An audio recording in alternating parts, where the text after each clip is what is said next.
खरंच किती चांगला आहे तो. बाबांनी नक्कीच त्याच्यात काहीतरी पाहिलं असेल म्हणून माझं लग्न त्याच्याशी लावून दिलं. ती एकटक खाली झोपलेल्या शिवराजकडे बघतच मनात सगळं बोलत होती. पण विचार करत करतच तिचा डोळा लागला होता. आता ह्या गोष्टीला 1 महिना होत आला होता. पण ह्या एका महिन्यात रागिणी मात्र पूर्णपणे बदलली होती. ती घरातली सगळी कामं आवडीने तर करत होतीच, शिवाय त्याच्या आईची पण काळजी घेत होती. पण सगळ्यात जास्त त्याला काय हवं नको ते बघत होती. त्याच्याकडे बघण्याचा तिचा दृष्टिकोन चेंज झाला होता आता. त्याला नेहमी काही ना काही बोलणारी ती आत्ता मात्र त्याची रिस्पेक्ट करत होती. त्याच्या आवडीनिवडी जपत होती. त्याला पण तिच्यातला हा बदल जाणवत होता. पण कदाचित आपण तिला त्या राहुलच्या तावडीतून सोडवलं म्हणून ती आपला आदर करत असेल असं वाटत होतं त्याला. पण नाही, तिच्याही नकळत त्याच्या प्रेमात पडली होती ती. आधी अंगाचा वास येतो असं म्हणणारी ती आत्ता मात्र त्याच्या शर्टला घट्ट पकडून त्याचा अंगाचा सुवास मनात भरू पाहत होती ती. मुद्दामहून त्याच्याशी जवळीक साधू पाहत होती ती. त्याचं कपाट आवरताना त्याच्या छोट्या छोट्या वस्तू निरखून पाहत होती ती. हे प्रेमच तर होतं, जे तिला तिच्याच नवऱ्याशी झालं होतं. पण त्याला मात्र त्याची किंचितही कल्पना नव्हती. अहो, तिने आवाज दिला तसा तो मात्र आ वासून तिच्याकडे पाहू लागला.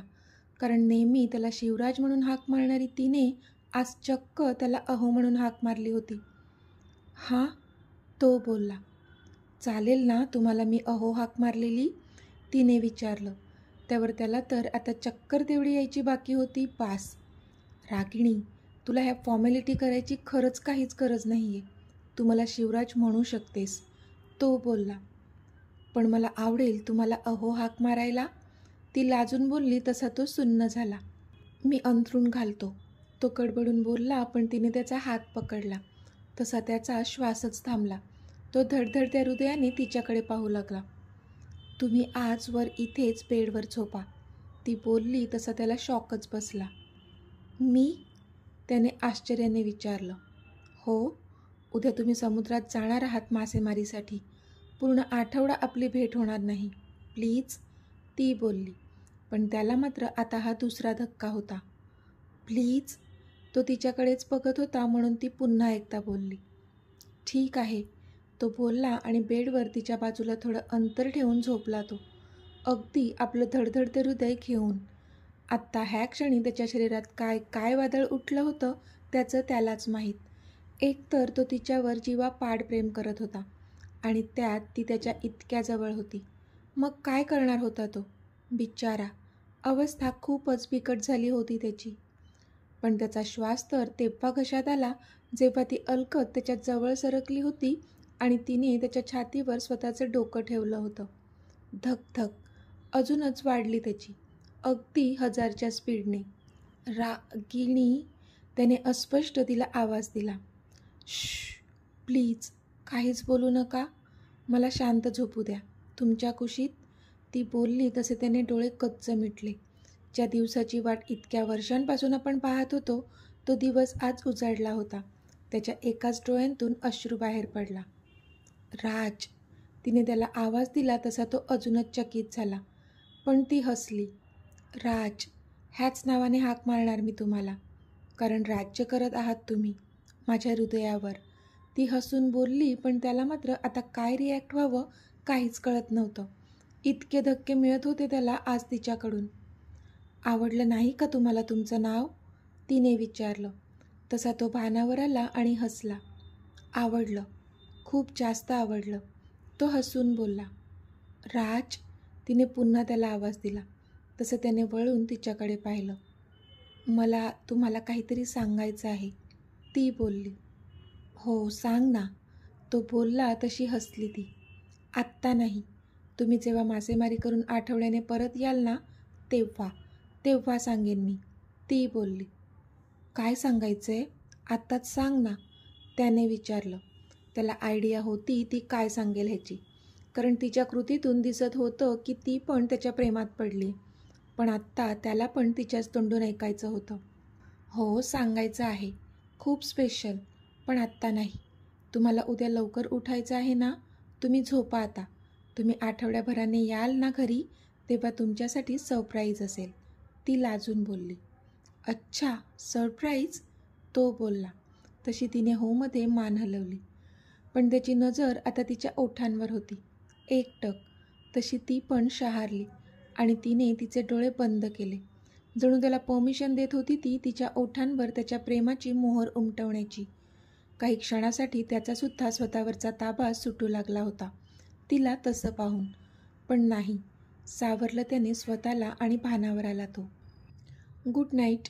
तो त्याची नजर तिच्यावरून हटवून पटकनच बोलला आणि त्याच्या जागेवर झोपला. तसे तिने डोळे उघडले आणि नाराज झाली ती. पण आत्ता तिला त्याचा जास्तच अभिमान वाटू लागला होता. कुठे तो राहुल होता ज्याच्यावर आपण आपलं खूप प्रेम आहे असं म्हणत होतो. तो तर आपल्या शरीराचे लचके तोडायला निघाला होता. आणि कुठे हा तिचा नवरा, जो आपण पुढे जाण्याची परमिशन देत असूनही स्वतःला थांबवत होता. तिच्या मनात अजूनच प्रेम दाटून आलं होतं त्याच्यासाठी. फक्त हा आठवडा जाऊ दे राज, त्यानंतर मी तुम्हाला माझ्या मनातल्या सगळ्या भावना सांगणार आहे. माझं तुमच्यावर असलेल्या प्रेमाची कबुली देणार आहे आणि स्वतःला तुम्हाला समर्पित करणार आहे. तेव्हा तुम्ही स्वतःला कितीही अडवलं ना माझ्यावर प्रेम करण्यावाचून, तरी मी तुमचं काहीच ऐकणार नाही. कारण मला माहीत आहे, माझ्यापेक्षा जास्त तुम्ही माझ्यावर प्रेम करता. ती हसून स्वतःशीच बोलली आणि मग त्याच्यात जवळ सरकून त्याला बिलगून झोपून गेली. तसा तो मात्र गालातच हसला. तिने तिच्या तोंडून त्याच्यावर असलेलं प्रेम जरी व्यक्त केलं नसलं, तरी तिच्या आजच्या कृतीने हे स्पष्ट झालेलं की तिचं पण त्याच्यावर तेवढंच प्रेम आहे. पण ते तिच्या तोंडून ऐकायला अजून एक आठवडा वाट बघावी लागणार होती त्याला. पहाट झाली होती आणि आता पहाटेचे 4 वाजले होते. त्याचा अलार्म वाजला तसा त्याने पटकन तो अलार्म बंद केला.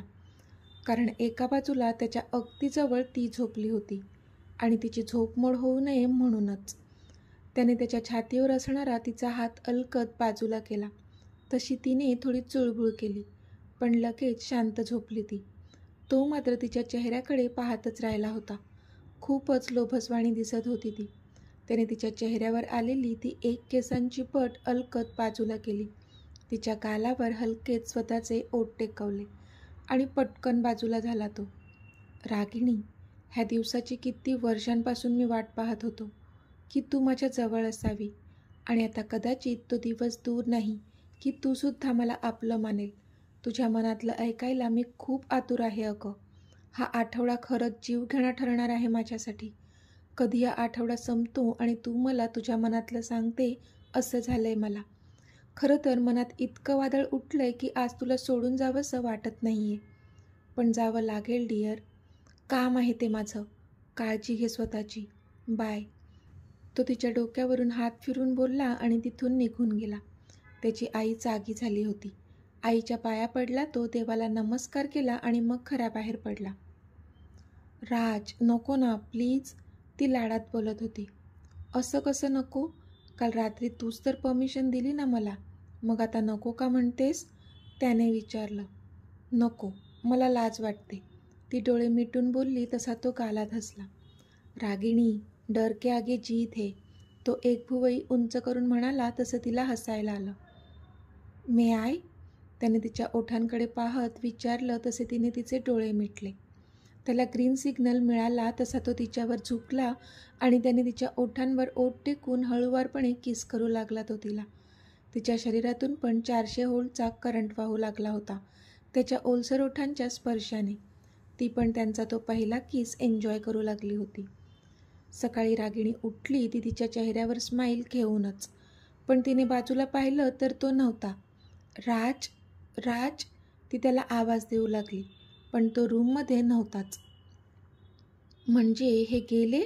मला उठवलं पण नाही? स्टुपिड रागिणी, तुला स्वतःला लवकर उठता येत नाही का? झोपाळू कुठली, ती स्वतःलाच दोष देत होती. पण टुणकन उठून बसली ती बेडवर. ओ गॉड, म्हणजे तो इंटेन्स किस स्वप्न होतं माझं? किती मस्त होतं स्वप्न. ती मनातल्या मनात खुश होत होती. आता शिवराजला मासेमारीसाठी समुद्रात जाऊन 4 दिवस झाले होते. पण ह्या 4 दिवसात तिचा एक क्षणही गेला नसेल की तिला त्याची आठवण आली नसेल. रोज कॅलेंडरवर एक मार्क करत होती ती. सतत त्याच्या कोणत्या ना कोणत्या गोष्टी हातात घेऊन ती त्याला आठवत राहायची. आत्ताही ती त्याचा शर्ट हातात घेऊन होती. अहो, I miss you a lot. कधी येणार तुम्ही घरी? ती त्याच्या शर्टचा सुगंध श्वासात भरून बोलली. इथे शिवराजची अवस्था पण काही वेगळी नव्हती. तो तिच्यापासून इथे दूर आला होता खरा, पण त्याचं मन मात्र अजूनही तिच्याच विचारात गुंग होतं. त्याला पण कधी एकदाचे हे उरलेले 3 दिवस निघून जातात आणि आपण तिला भेटतो असं झालेलं. आई, काय बनवत आहात? तिने तिच्या सासूजवळ येऊन विचारलं. काही नाही अगं, ते आज महिला मंडळाच्या बायका येणार आहेत ना, म्हणून म्हटलं थोडंसं चिवडा बनवूया त्यांच्यासाठी, आई बोलल्या. वाव, तुम्हाला सगळं येतं ना? मला तर काहीच येत नाही. ती तोंड बारीक करून बोलली तशा हसल्या त्या. अगं लहान आहेस तू अजून, शिकेल हळूहळू, मी शिकवेल तुला. त्या हसून बोलल्या तशी खुश झाली ती. मी हेल्प करू का काही? तिने विचारलं तशी त्यांनी होमध्ये मान हलवली. मग ती पण त्या जसं सांगतील तसं त्यांना करून देऊ लागली. आई, तुमचं शिक्षण किती आहे? तिने विचारलं. मी BA आहे, त्यांनी सांगितलं. तशी ती चाट झाली. आई, एक विचारू? तिने विचारलं. हो विचार ना, आई बोलल्या. त्यांना पण बरं वाटत होतं. आता रागिणी चांगल्या प्रकारे त्यांच्यासोबत बोलत होती. तुम्ही एवढ्या शिकलेल्या आहात, मग तुम्ही शिवराजना का नाही शिक्षण घेऊ दिलं? तिने विचारलं. तसं आई तिच्याकडे पाहू लागल्या. अगं, का नाही शिकू देणार मी त्याला? शिक्षण पूर्ण झालं आहे त्याचं. तुझ्याच कॉलेजमध्ये होता तो. MBA केलं आहे त्यांनी. फायनान्समध्ये पूर्ण केलेलं आहे त्याने त्याचं MBAचं शिक्षण. आई बोलल्या तशी आता शॉक व्हायची पाळी रागिणीची होती. काय? माझ्या कॉलेजमध्ये? आणि त्यांचं MBA झालेलं आहे? तिने आश्चर्याने विचारलं. म्हणजे इतके दिवस आपण त्याला अनपढ म्हणून हिणवत होतो, तो तर वेल एज्युकेटेड असूनही त्याने कधी एका शब्दाने आपल्याला काही बोलला नाही. वाईटच वाटलं तिला. हो, पण त्याच्या बाबांचं निधन झालं आणि त्याच्या अंगावर आमच्या बोटीच्या धंद्याची जबाबदारी आली. मग धंदा दुसऱ्याच्या हातात देण्यापेक्षा त्याने स्वतःच्या हातातच घेतला. आज हे जे वैभव पाहत आहेस ना तू, ते त्यानेच कमावलंय. खूप गुणाचा आहे माझा शिवा. त्या बोलल्या तशी हसली ती. तुला सांगितलं नव्हतं का त्याने? आईंनी विचारलं. तशी तिने नाहीमध्ये मान हलवली. खरं तर त्याला कॉलेजमधल्या आठवणी नको वाटतात म्हणून तो त्याबद्दल बोलला नसेल, आई बोलल्या. का? का नको आहेत त्यांना कॉलेजच्या आठवणी? तिने विचारलं. जाऊ दे, जुन्या गोष्टी आहेत त्या, आई बोलल्या. सांगा ना आई, प्लीज, ती बोलली. बरं, आता तुला हे सांगू की नको प्रश्नच आहे, पण तरी सांगते. पण तू काही गैरसमज करून घेऊ नको हां, त्या बोलल्या. असं काय आहे आई सांगण्यासारखं? तिने धडधडत्या हृदयाने विचारलं. काही महत्त्वाचं नाही. म्हणजे आता त्याला खूप वर्षे झाली. त्याला ना एक मुलगी आवडत होती, जी तुमच्याच कॉलेजमध्ये शिकत होती. दिसायला खूप सुंदर होती असं म्हणायचा तो. पण त्याने कधीच तिला आपल्या मनातलं सांगितलंच नाही. कारण त्याला वाटायचं की तो एकदम साधा मुलगा आणि ती खूप सुंदर. मग ती आपल्याला का पसंत करेल ना? त्याने कधीच तिला आपल्या मनातलं सांगितलं नाही. मला म्हणायचा की मी कधीच लग्न करणार नाही. पण जेव्हा तुझं स्थळ तुझ्या बाबांनी सुचवलं, तेव्हा तो कसा काय तयार झाला मला पण कळलं नाही, आई बोलल्या. पण इथे त्यांचं ऐकून रागिणी मात्र अस्वस्थ झाली होती. त्याचं कोणा दुसऱ्याच मुलीवर प्रेम होतं हे तिच्या पचनीच पडत नव्हतं. आणि तो लग्न करणार नव्हता कधीच. खरंच? मग माझ्याशी लग्न का केलं असेल? बाबांनी माझ्याबद्दल सांगितलं असल्यामुळे त्यांना माझी दया आली असेल का? आणि म्हणून त्यांनी लग्न केलं असेल का माझ्याशी? विचार करूनच तिचं अंग थरथरायला लागलं. आई, मी आलेच, ती कशीबशी बोलली आणि तिच्या रूममध्ये निघून गेली. स्वतःला पलंगावर झोकून देऊन ती ओक्साबोक्शी रडू लागली. कधीपासून आपल्याच आनंदात रममाण असणारी ती आत्ता मात्र हवेतून ढपकन खाली पडली होती. तिला हे सहनच होत नव्हतं की तिच्या शिवराजच्या आयुष्यात दुसरीच कोणती तरी मुलगी होती. रडत रडतच तिला झोप लागली. संध्याकाळी तिला जाग आली ती काही बायकांचे आवाज कानांवर पडूनच. महिला मंडळाच्या बायका घरी आल्या होत्या आणि सासूबाई त्यांच्यासोबत बसल्या होत्या. ती पटकन उठून स्वतःचं आवरून त्या बायकांसाठी सरबत आणि स्नॅक्स घेऊन गेली. तुमची सून खूप सुंदर आहे हा, शिवाने तर नशीबच काढलं म्हणायचं, त्या बायका बोलत होत्या. पण रागिणीला ह्या गोष्टीचा आनंद काही होतच नव्हता. कारण दुपारच्या सासूबाईच्या गोष्टी तिच्या मनात घर करून होत्या. जशा त्या बायका निघून गेल्या ती बेडरूममध्ये आली. तिचं आता कशातच मन लागत नव्हतं. तिने त्याचं कपाट उघडलं आणि त्यातल्या सगळ्या वस्तू नीट लावू लागली ती. पण त्या लावताना तिच्या हातात एक पुस्तक सापडलं. ती ते पुस्तक बघतच होती, तोच त्या पुस्तकातून काहीतरी खाली पडलं. तिने वाकून ते उचललं. तर तो एक फोटो होता. त्या फोटोच्या मागे लिहिलं होतं माय लव्ह. ते वाचूनच तिचे डोळे भरून आले. धडधडत्या हृदयाने हळूहळू करत त्या फोटोची पुढची बाजू पाहू लागली ती. पण जसा त्या फोटोतल्या मुलीचा चेहरा तिने पाहिला, तिचे डोळे गारगोटी एवढे मोठे झाले. कारण तो फोटो दुसरा तिसरा कोणाचा नसून तिचाच होता. कॉलेजच्या कॅन्टीनमध्ये बसलेली असताना दुरून काढलेला होता तो फोटो. तिचे हातच आता थरथरायला लागले आणि हृदयात तर जणू मोर नाचू लागले होते. म्हणजे ती मुलगी मी होते, मीच होते, जिच्यावर राज जीवापाड प्रेम करत होते. माझ्यासाठीच त्यांनी अजूनही कोणाशी लग्न केलं नव्हतं आणि म्हणूनच त्यांनी माझ्याशी लग्न केलं. माझ्यावर प्रेम होतं म्हणून त्यांनी माझ्याशी लग्न केलं. तिचे डोळे आता भरून वाहू लागले होते. I am sorry Raj, I am sorry. मूर्ख होते मी, जे तुम्हाला नाही समजू शकले आणि न जाणो किती किती वेळा तुमचा अपमान करत राहिले. आणि आज मला कळतंय की तुम्ही ते सगळं का सहन केलं. फक्त माझ्यावर असणाऱ्या प्रेमापोटी. म्हणजे मीच तुमचं पहिलं प्रेम आहे. इतक्या वर्षांपासून तुम्ही माझ्यावर प्रेम करत आहात आणि मी काय केलं? मी तुम्हाला किती घालून पाडून बोलले. ती रडून रडून बोलली. तुम्ही खूप सहन केलं राज, पण आत्ता नाही. आता माझी पाळी आहे. तुमच्या वाट्याचं प्रेम मी तुम्हाला देईन, अगदी भरभरून. आता जगातली कोणतीच शक्ती आपल्याला एक होण्यापासून नाही थांबवू शकत. ती हसून स्वतःचे डोळे पुसत बोलली. आज खूप जास्त खुश होती ती. बघता बघता पुढचे 2 दिवस पण निघून गेले आणि आज तो दिवस उजाडला होता, जेव्हा तिचा राज घरी येणार होता. मॅडमची सकाळपासूनच घाई गडबड सुरू झाली होती. अख्खं घर आवरून ठेवलं होतं तिने आणि त्यांची बेडरूम तर खूपच छान प्रकारे सजवली होती. सगळीकडे गुलाबांच्या फुलांची आरास केली होती. म्हणतात की गुलाबाचं फूल हे प्रेमाचं प्रतीक असते. म्हणूनच तिने गुलाबाच्या फुलांची बागच जणू विकत आणली होती त्याच्या स्वागतासाठी. त्याला कारणही तसंच होतं. आज ती त्याच्यासमोर स्वतःच्या प्रेमाची कबुली देणार होती. विचार करूनच तिचे गाल झरझर गुलाबी होऊ लागले. इतक्यात तिचा फोन वाजला. तिने स्क्रीनवर नाव पाहिलं आणि तिचं हृदय वेगाने धडधडू लागलं. राज कॉलिंग येत होतं त्यावर. त्या धडधडत्या हृदयाने तिने तो कॉल रिसीव्ह केला.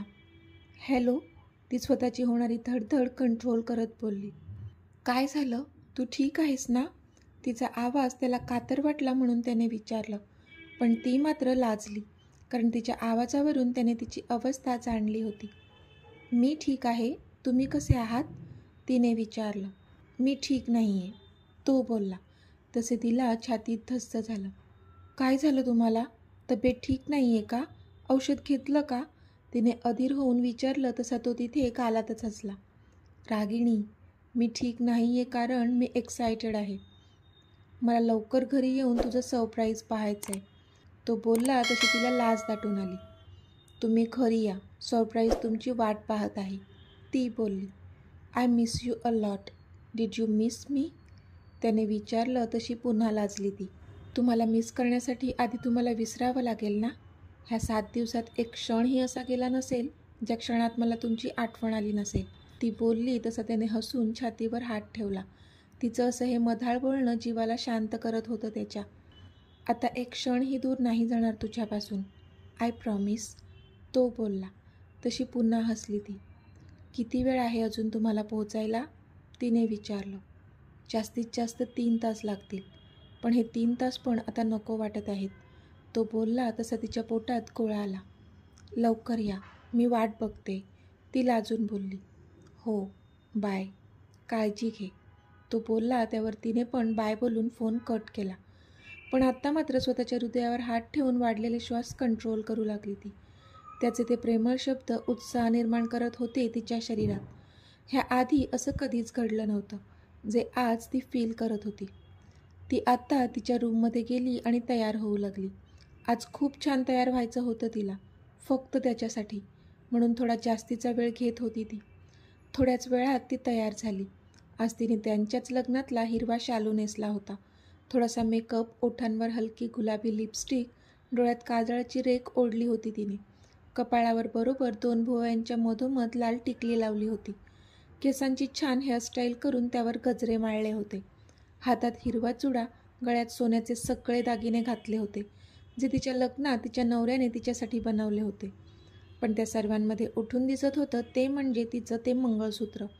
इतके दिवस ज्या मंगळसूत्राकडे ती कळफास म्हणून पाहत होती, तेच मंगळसूत्र आज मात्र तिचा जीव की प्राण बनलं होतं. कारण ते तिच्या सौभाग्याचं प्रतीक होतं. तिने ते एकदा हातात घेऊन त्यावर स्वतःचे ओठ टेकवले आणि हसली ती. तिने स्वतःला आरशासमोर उभं केलं आणि स्वतःचं ते रूप न्याहाळू लागली ती. खूपच सुंदर भासत होती ती तिला आज.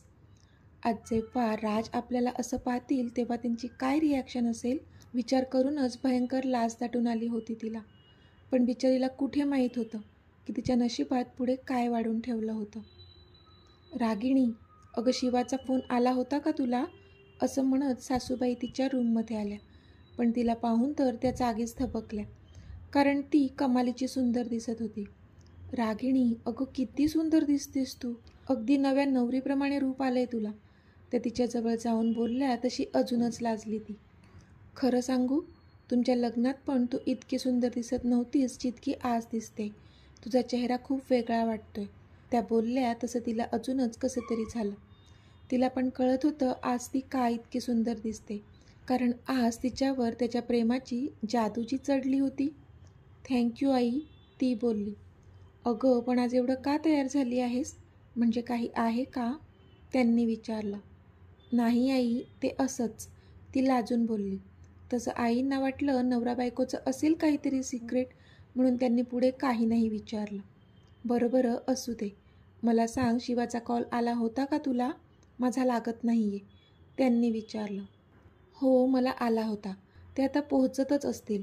म्हणजे 3 तासांनी पोहोचणार होते. आता त्यापेक्षा जास्त वेळ झाला आहे म्हणजे येतच असतील, रागिणी बोलली. तसं मग आई पण शांत झाल्या. इथे रागिणीचे वडील मोहन सरपोतदार चहा पीत TV बघत होते. तोच त्यांचा फोन वाजला. हॅलो, मनोहर काका बोलताय का? समोरचा व्यक्ती बोलला. हो, मीच बोलतोय. आपण कोण? त्यांनी विचारलं. काका, मी शिवाचा मित्र बोलतोय. ते असं बोलून त्या व्यक्तीने काय घडलंय ते सगळं सांगितलं आणि ते ऐकूनच इथे मनोहररावांच्या हातातला फोन गळून खाली पडला. काका, तुम्ही ऐकताय ना? समोरचा शिवाचा मित्र बोलला तसं मनोहररावांनी कसाबसा फोन उचलला आणि हो बोलले ते. काका, शिवाच्या आईला आणि वहिनींना सांगावं लागेल. प्लीज तुम्ही पटकन निघा, शिवाचा मित्र बोलला आणि त्याने फोन कट केला. पण मनोहररावांच्या मात्र पायाखालची जमीन सरकली होती. त्यांनी स्वतःला कसंबसं सावरलं आणि ते पटकन लेकीच्या घरी जायला निघाले. बाबा, तुम्ही? रागिणीने पटकन जाऊन मनोहररावांना मिठी मारली. पण तिला मात्र असं सजलेलं पाहून त्यांना काही कळलंच नाही. म्हणजे अजून त्या दोघींनाही काहीच माहीत नव्हतं. तू एवढी तयार होऊन का बसली रागिणी? त्यांनी अडखळत विचारलं. आज हे येणार आहेत ना, म्हणूनच तयार झाली आहे बाबा, ती लाजून बोलली. पण मनोहररावांना मात्र काहीच कळत नव्हतं. म्हणजे कालपर्यंत ह्या लग्नामुळे अपसेट असलेली ती आज त्यांना खूप जास्त खुश दिसत होती. बाबा, मला माहीत आहे तुमच्या मनात खूप सारे प्रश्न असतील. त्या सगळ्यांची उत्तरे आहेत माझ्याकडे. पण आज आत्ता मी एवढंच म्हणेन की तुमचा माझं लग्न ह्यांच्याशी करून देण्याचा निर्णय योग्य होता. मी खूप खुश आहे बाबा, खूप खुश. थँक्यू बाबा. मी घरी येणार आहे. हे मला घेऊन येणार आहेत आपल्या घरी. तेव्हा मी तुम्हाला सगळं सांगेन, ती बोलत होती आणि तो आनंद तिच्या शब्दाशब्दांतून ओसंडून वाहत होता. पण मनोहररावांच्या डोळ्यांतून मात्र अश्रू बाहेर पडले. त्यांना कळत नव्हतं की काय रिॲक्ट व्हावं. म्हणजे हेच तर हवं होतं त्यांना, त्यांच्या मुलीचा सुखाचा संसार. म्हणून तर त्यांनी शिवराजला निवडलं होतं तिच्यासाठी. पण कदाचित देवाच्या मनात मात्र काहीतरी वेगळंच होतं, म्हणून आजच्या दिवसात हे सगळं भयानक घडलं होतं. बाबा, हे आता येतच असतील. पण अजून का नाही आले? मला बोलले होते 3 तासात पोचतील, पण अजून नाही आले, ती बोलली. मोहनराव, तुम्ही बसा ना, शिवा पण येईलच इतक्यात, शिवराजच्या आई बोलल्या. पण मोहनराव मात्र निशब्द झाले होते. त्यांच्या डोळ्यातून पाणी वाहत होतं. तशी रागिणी अस्वस्थ झाली. बाबा, काही झालंय का? तुम्ही एवढ्या संध्याकाळी इथे का आला आहात? आणि काही घडलंय का? तिने विचारलं. पण आत्ता मात्र तिच्या छातीत धस्स झालं. कारण गेटमधून शिवराजचे 5-6 मित्र पण आत आले. बाबा, काय झालंय? तिने जीव मुठीत पकडून विचारलं. पण मोहनरावांच्या तोंडातून एक शब्द बाहेर पडत नव्हता. तसा तिचा धीर सुटू लागला. निषाद भाऊजी, काही झालंय का? तुम्ही सगळे इकडे का आले आहात? शिवराज, ते कुठे आहेत? तिने त्या शिवराजच्या मित्राला कसेबसे विचारलं. तो पण रडत होता. वहिनी, शिवाची बोट किनाऱ्यापर्यंत यायला 1 तास शिल्लक होता. तेव्हाच त्याच्या मागे जी एक बोट येत होती ती पाण्यात पलटी झाली आणि त्यातली सगळी माणसे पाण्यात पडली. त्यांना वाचवण्यासाठी शिवाने पाण्यात उडी मारली. शिवाने त्या सगळ्यांना वाचवलं आणि त्यांच्या बोटीपर्यंत नेऊन सोडलं. पण तो बोलता बोलता थांबला. पण काय भाऊजी? तिने घाबरून विचारलं. जणू तिला काहीतरी अघटित घडलं असल्याची चाहूल लागली असावी. पण शिवाने 9 लोकांना बाहेर काढलं होतं, त्यामुळे तो इतका थकला होता की त्याला वर येताच आलं नाही आणि तो पाण्याच्या खाली गेला. सगळ्यांना जीवनदान देऊन आपला शिवा कायमचा आपल्याला सोडून गेला वहिनी, निषाद बोलला. पण इथे रागिणी मात्र धपकन खाली बसून पडली. नाही, असं नाही होऊ शकत, रागिणी घाबरून बोलली. तसे तिचे बाबा तिच्या जवळ गेले आणि तिला शांत करू लागले. बाबा, सांगा ना ह्यांना, हे सर्व खोटं आहे. माझा राज असं मला एकटं सोडून नाही जाऊ शकत. त्यांनी प्रॉमिस केलेलं ते मला कधी एकटं नाही सोडणार. ते असं नाही करू शकत. रागिणी एक एक शब्द जुळवत बोलत होती, पण एक अश्रू तिच्या डोळ्यांतून आला नव्हता. रागिणी, सांभाळ स्वतःला. हेच खरं आहे राजा. शिवराज आता आपल्यामध्ये नाही आहेत. तिचे बाबा रडून बोलले तसं तिला अजूनच धक्का बसला. नाही, ती जोरातच ओरडली. तसं त्याच्या आईने पण एकच हंबरडा फोडला. त्या दोघींचा आक्रोश पाहूनच तिथे उपस्थित असलेला प्रत्येक माणूस हादरला होता. थोड्याच वेळात गावातली सगळी माणसं त्यांच्या घरात जमली होती. जणू अख्खं गावच लुटलं होतं त्याची शेवटची झलक पाहायला. कारण तो माणूसच तसा होता, दिलदार. सगळेजण रागिणीकडेच पाहत होते. त्यांना कळत नव्हतं की ती का इतकी नवरीसारखी सजली. रागिणी मात्र एका जागेवर शून्यात बघत बसून होती. थोड्या वेळापूर्वी अगदी नव्या नवरीसारखी सजली होती ती, फक्त त्याच्यासाठी. पण तिला बघणारा तो तर आता घरी परत येणारच नव्हता. येणार होतं ते त्याचं मृत शरीर. थोड्याच वेळात शिवराजचं शव घेऊन काही लोक घरात शिरले आणि त्यांनी ते खाली जमिनीवर ठेवलं. तसा त्याच्या आईचा मात्र बाण फुटला आणि त्यांनी जोरात हंबरडा फोडला. पण रागिणी मात्र शांतच होती. तसा तिथल्या काही बायकांनी तिला हलवून हलवून रडण्यास सांगितलं, कारण तिने रडणं गरजेचं होतं. नाहीतर तो स्ट्रेस तिच्या डोक्यात शिरला असता. पण नाही, तिच्या डोळ्यांतून एक अश्रू पण बाहेर आला नव्हता. तिचे अश्रू जणू सुकून गेले होते रडून रडून. ती एकटक त्याच्या त्या निर्जीव चेहऱ्याकडे बघत होती. तिला आत्ताही असं वाटत होतं की तो उठेल आणि आपल्याला मिठीत घेऊन सांगेल की हे सर्व खोटं आहे, मी आहे तुझ्यासोबत कायम. पण अनफॉर्च्युनेटली हे कधी घडणारच नव्हतं, कारण तो तिच्या आयुष्यातून कायमचा निघून गेला होता. काय काय विचार केला होता तिने. सुखी संसाराची किती किती स्वप्न रंगवली होती ह्या थोड्या दिवसात. त्याच्या प्रेमात न्हाऊन जायचं होतं तिला आणि त्याच्यावर सुद्धा भरभरून प्रेम करायचं होतं. पण नियतीने मात्र वेगळाच डाव मांडला होता आणि ह्यामध्ये त्यांची प्रेम कहाणी मात्र अधुरी राहिली होती. आज घरी आल्यावर ती त्याला सरप्राईज देणार होती, पण त्यानेच तिला इतकं मोठं सरप्राईज दिलं होतं की तिचं अख्खं जगच कोलमडलं होतं.